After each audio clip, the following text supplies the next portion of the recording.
Olá, olá, minha gente, a graça e a paz. Cá estamos mais um dia da nossa leitura dos Evangelhos em 40 dias. Olha que maravilha, chegamos no dia 34. Você que está comigo aí desde o início, que maravilha, hein?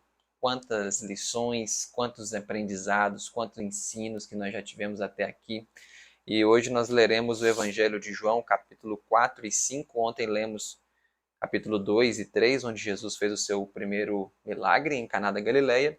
E hoje temos aqui o discurso de Jesus com a mulher samaritana, sensacional, e além também do encontro de Jesus com o paralítico no tanque de Betesda. Então vamos juntos, começando com João, capítulo 4, em Samaria. Depois de algum tempo na Judéia, no sul de Israel, a região de Jerusalém, Jesus decidiu retornar para a Galileia no norte. Ele estava ficando famoso entre os fariseus incomodados com a sua mensagem. Até os seguidores de João Batista estavam incomodados porque muita gente entendia a mensagem que Jesus pregava e se apresentava para ser batizada por seus companheiros. Jesus mesmo não batizava. Jesus não gostava nem da controvérsia nem da fama. Para voltar para casa, Jesus tinha que passar pela região de Samaria, bem no meio da estrada que ligava a Judeia à Galiléia. Se ele quisesse seguir por outra rota, teria que andar o dobro. Assim mesmo, a maioria dos judeus preferia o percurso mais longo por considerar que os samaritanos não seguiam corretamente os ensinos de Moisés. Por isso, os judeus odiavam os samaritanos. Jesus e sua comitiva chegaram a Sicá. Sicá era uma cidade que depois seria fundada Nábulos, uma das cidades samaritanas, perto do antigo poço de Jacó, onde no passado moravam os descendentes de Efraim e Manassés, filhos de José e de Jacó. Como se aproximava a hora do almoço, os companheiros de Jesus saíram para comprar comida. Cansado, ele preferiu ficar junto ao poço. Ali uma mulher que viera buscar água o encontrou e, vendo a Jesus, lhe pediu: Por favor, dê-me um pouco de água. Surpresa, a mulher lhe fez uma pergunta. Pela sua roupa e pelo seu sotaque, eu vejo que você é judeu. Então, diga-me uma coisa: como você pede água para uma mulher como eu, que sou de Samaria, que vocês tanto odeiam? Tal como acontecera com Nicodemos, a samaritana não entendeu a resposta de Jesus quando ele disse: Se você conhecesse a vontade do Deus eterno e soubesse com quem está conversando agora, certamente você pediria a água e a água da vida. Ainda sem entender, a samaritana argumentou: Acontece que você não tem balde e o poço é fundo. Como vai pegar essa água da vida para mim? Parece que você se acha poderoso e mais poderoso que Jacó, nosso patriarca. Foi ele quem cavou esse poço e dele bebeu. Seus filhos e seus animais também beberam água desse poço. E Jesus respondeu: O problema é que quem bebe da água desse poço volta a ter sede logo depois. Mas quem beber da água que eu ofereço nunca voltará a ter sede. Aí ela disse: Sabe por quê? É porque a água que eu dou se torna uma fonte de vida permanente que jorra sem parar eternamente. Imediatamente a samaritana pediu: Se é assim, eu quero dessa água. Eu não quero sentir mais sede, eu não quero ter que voltar aqui todo dia para pegar água. Nesse ponto, Jesus mudou o tom da conversa e fez um pedido à mulher: Por favor, vá se encontrar com seu marido. Traga-o aqui. A resposta veio de imediato: Eu não tenho marido. E Jesus respondeu: É verdade. Você já teve 5 maridos e esse com quem vive não é seu marido. Impressionada, a samaritana exclamou: Você é um profeta. Em seguida acrescentou: Você é um profeta, mas um profeta judeu. Acontece que nos nossos ancestrais adoravam o Deus de Samaria no antigo templo sobre o monte Gerizim, aqui perto, mas vocês, judeus, continuavam dizendo que todos têm que ir ao monte de Sião para adorar em Jerusalém. Jesus respondeu: Eu garanto que daqui a algum tempo vai ficar claro que não importa onde uma pessoa adora o Deus eterno, mas como ela o adora. Vocês não adorarão o Pai eterno no templo de Gerizim, nem nós em Jerusalém. Chegou o tempo da verdadeira adoração, aquela que é feita com o coração sincero e puro. Isso vale para os judeus, por intermédio de quem a salvação veio, vale para os samaritanos e vale para todos os que amam o Pai eterno.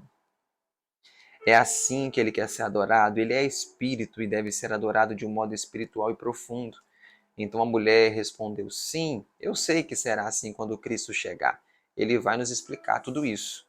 Então Jesus declarou: olhe para mim, eu sou o Cristo sobre quem você está falando.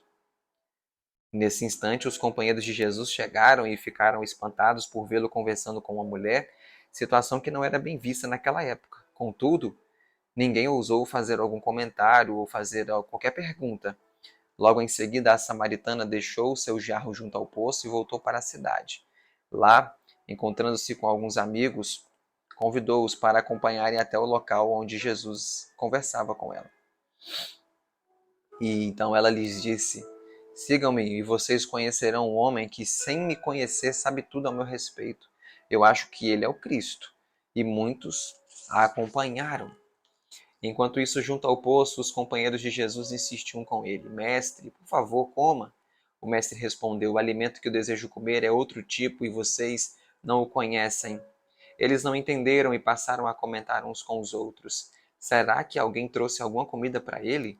Ele então explicou: ouçam bem, a minha comida é fazer a vontade do Pai eterno que me enviou, eu faço o que ele me mandou fazer. Todos esperam a colheita no campo daqui a 4 meses, mas eu peço para olharem em volta e verem que há frutos prontos para serem colhidos. Quem participa dessa colheita e se alegra desde agora e também na vida eterna. Há alegria em plantar e há alegria em colher. É verdade que uns plantam e outros colhem. Este é o caso agora, porque vocês estão colhendo numa terra que não prepararam e não plantaram. Está na hora da colheita, fiquem prontos. Então chegaram ao poço muitos samaritanos vindos de Sicá. Eles tinham ouvido falar de Jesus pelas palavras da mulher que ficaram encantada por ele saber tudo a respeito dela. Os samaritanos a ouviram e creram em Jesus. Quando se encontraram com o mestre, pediram para que não fosse logo embora, mas que ficasse com eles na cidade. Jesus aceitou o convite e ficou 2 dias com eles. Muitos outros samaritanos o ouviram e creram nele.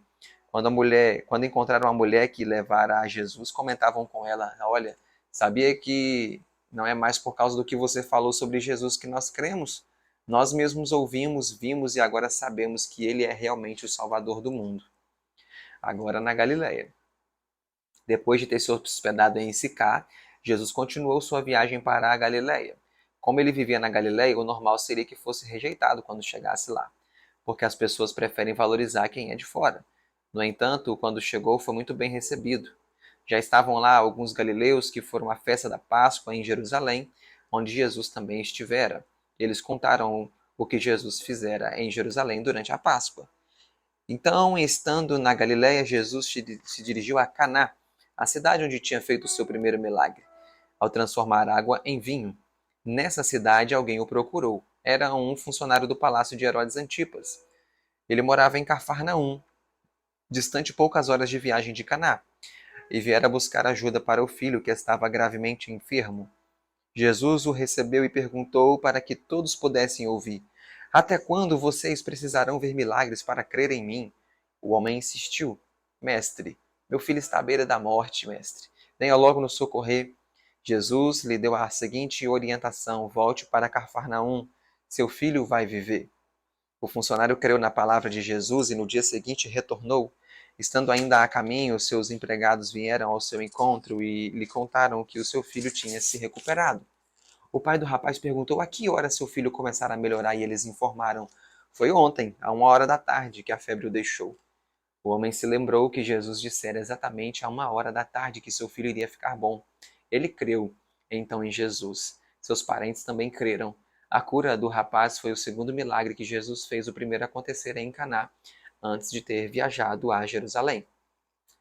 João capítulo 5. Jerusalém. Algum tempo depois, Jesus voltou a Jerusalém e acontecia por essa época uma festa religiosa na cidade. Em Jerusalém havia um tanque conhecido como Betesda, palavra hebraica que quer dizer casa da compaixão ou casa de misericórdia, localizada perto do portão das ovelhas, que tinha 5 galerias. Era nesses lugares que as pessoas ficavam enquanto esperavam ser curadas. Havia sempre ali uma verdadeira multidão de cegos, coxos, paraplégicos e enfermos diversos. Todos acreditavam que de vez em quando um anjo descia e agitava as águas. Eles também criam que o primeiro que entrasse no tanque, assim que a água fosse agitada, ficaria curado, não importando a doença que tivesse. Entre os que esperavam pela cura estava um paraplégico que sofria havia 38 anos. Informado que o paraplégico estava ali por muito tempo, Jesus o observou deitado na maca. Jesus foi em sua direção e perguntou: Você deseja ser curado? O paraplégico, sem saber quem era aquele que falava com ele, explicou sua situação. Moço, eu não tenho ninguém que venha me pegar e me levar até o tanque quando a água é agitada pelo anjo. Eu, quando me arrasto para lá, alguém já chegou antes de mim e eu fico na mesma situação. Jesus o curou e disse: Levante-se, pegue sua maca e ande. Imediatamente o homem sentiu que ficara curado, pegou o leito e saiu andando. Isso aconteceu num sábado. As autoridades religiosas souberam do que acontecera e foram atrás do ex-paraplégico. Quando o encontraram, logo o repreenderam. Você não pode carregar essa maca? Você sabe que hoje é sábado e é proibido carregar uma maca? No sábado, nenhum esforço pode ser feito. O ex-paraplégico respondeu: A culpa não é minha, é do homem que me curou. Foi ele que me disse para pegar minha maca e andar. E eles o questionaram: Mas qual é o nome do homem que o curou e deu ordem para você pegar a sua maca e andar? O ex-paraplégico respondeu: Não sei. Nesse momento, Jesus já se tinha retirado do local que estava apinhado de gente. Ainda naquele dia, Jesus entrou no complexo do Templo de Jerusalém e viu o ex-paraplégico. Jesus lhe disse: Lembre-se que você foi curado, mas se continuar em sua vida de pecado, vai perder o melhor que pode receber, que é a salvação. E depois desse encontro, o ex-paraplégico foi procurar as autoridades religiosas e disse que fora Jesus quem o curara. A partir daí, essas autoridades passaram a perseguir Jesus, alegando que fizera algo proibido no sábado. Jesus dialogou com eles e garantiu: Meu Pai eterno que está no céu trabalha até agora e eu, que sou seu filho, eu faço o mesmo. Ao ouvirem essas palavras, as autoridades passaram a ter mais um motivo para o perseguir. Para esses religiosos, Jesus não só não guardava o sábado, mas ainda insinuava absurdamente que era o filho do Deus eterno. Por ter curado o paraplégico no sábado, houve muito ódio contra Jesus. Ele respondeu aos seus críticos com as seguintes palavras: Eu sou o Filho único de Deus eterno. Eu não faço as coisas por mim mesmo, mas atuo em comunhão com o meu Pai eterno. Eu faço tudo o que ele faz, ele me diz o que eu devo fazer, e sei que muitas coisas ele ainda me mostrará. Vocês verão e ficarão admirados. O Pai eterno faz com que os mortos vivam, e eu também trago à vida os que morreram. E Jesus continuou: Meu Pai eterno me confiou a tarefa de comunicar o Evangelho a todos. Eu anuncio este Evangelho para que as pessoas livremente decidam se o aceitam ou recusam. Eu faço tudo em sintonia com o meu Pai eterno que me enviou ao mundo. Assim, quem escuta o que eu digo e crê no Pai eterno que me enviou tem a vida eterna. Para quem crê, a condenação já é coisa do passado. Para quem crê, a vida eterna começa agora. Jesus prosseguiu: Vocês vivem num momento muito especial, porque está perto o tempo em que os que estão espiritualmente mortos poderão ouvir a minha voz. Eu estou aqui para pessoalmente lhes dizer que quem aceitar o que eu estou oferecendo não morrerá espiritualmente. A vida que o Pai Eterno me deu é eterna e eu a dou a quem me aceita e me segue. Meu Pai Eterno me deu autoridade para conceder a vida eterna, embora alguns escolham a morte. No futuro, isso ficará claro quando acontecer o julgamento final de todos. Os mortos fisicamente serão ressuscitados e julgados. Os que tiverem recebido a vida eterna continuarão livres, como são desde agora. Os que estiverem recusados serão reprovados no julgamento final. Jesus ainda disse: Eu faço o que meu Pai eterno faz. Seus princípios são os meus. O que eu faço é certo porque faço a vontade do meu Pai eterno, a vontade dele é a minha. Pelos padrões humanos, se eu fosse levado a um tribunal e me defendesse, ninguém me levaria a sério porque seria o meu próprio advogado. Estou tranquilo porque quem me defende é o meu Pai eterno, foi ele que me enviou ao mundo. Lembram-se de João Batista, de quem alguns de vocês tanto gostam? Vocês o interrogaram a meu respeito. Ele falou a verdade sobre mim, mas vocês não creram para ser salvos. João Batista era como um farol, e vocês gostaram da luz que irradiava, mas logo se afastaram dele. Vocês deviam ter acreditado no que ele disse a meu respeito. Vocês estão de novo diante da oportunidade de crer no que o meu Pai eterno diz sobre mim. Vocês podem alegar que nunca viram o meu Pai eterno e que não ouviram a sua voz. Vocês não o veem nem o ouvem porque não creem e que ele me enviou a vocês. Quanto às escrituras que vocês conhecem e dizem amar como tendo as palavras de valor eterno, a verdade é que vocês se recusam a crer no que elas dizem sobre mim. Jesus repreendeu os seus ouvintes. Vocês ficam aí esperando elogios humanos? Eu não. Eu sou amado pelo meu Pai eterno e de nada mais preciso. Vocês não têm o amor do Deus eterno nos seus corações. Se vocês tivessem, certamente saberiam que ele me enviou e sem demorar me receberiam. Enquanto ficarem atrás de pessoas famosas e dos bajuladores, vocês não verão a beleza do Deus eterno. E Jesus concluiu: Não se preocupem, eu não vou acusar vocês diante do meu Pai eterno. Quem os acusa é Moisés, em quem depositam a sua esperança. Em lugar de crer em mim, preferem continuar crendo em Moisés, achando que podem ser salvos cumprindo a legislação que ele codificou. Na verdade, nem em Moisés vocês creem. Se crerem nele, creriam em mim. Em Deuteronômio 18:15, Moisés mesmo falou a meu respeito. O problema é que, na verdade, vocês não creem nele. Se não creem nele, também não crerão em mim. E assim finalizamos João capítulo 4 e capítulo 5. Amanhã iremos para João capítulo 6, a primeira multiplicação de pães e peixes, Jesus andando sobre as águas com os discípulos, a dura exortação de Jesus, quando Pedro dá aquela declaração famosa: Senhor, para quem iremos nós se só tu tens as palavras de vida eterna? João é fantástico, o Evangelho de João é fascinante.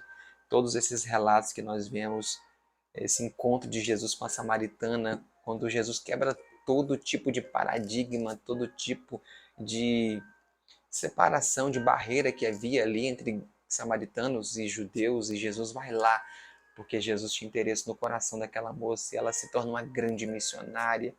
E você vai observar muito em João que cada milagre, ele chama de sinal, apontava para algo maior.